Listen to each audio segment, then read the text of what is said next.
Hari yang buruk bagi angkatan bersenjata Ukraina. Saat beroperasi, kendaraan militer yang mereka operasikan diserang habis-habisan oleh tentara Rusia.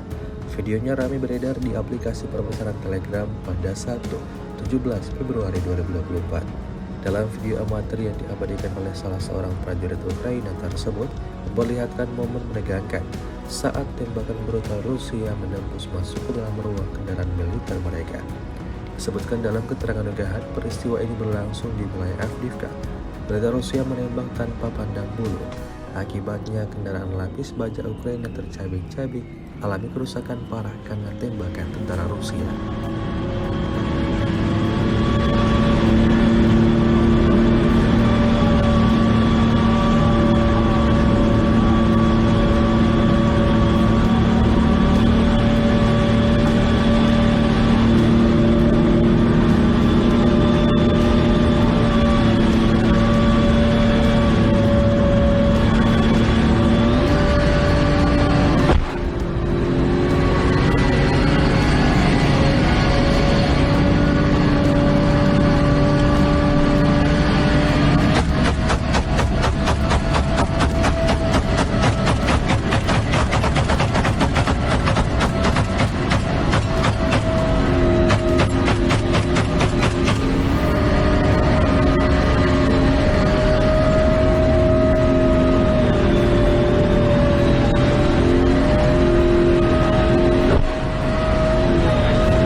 Next sekarang, menghadirkan lokal menjadi Indonesia.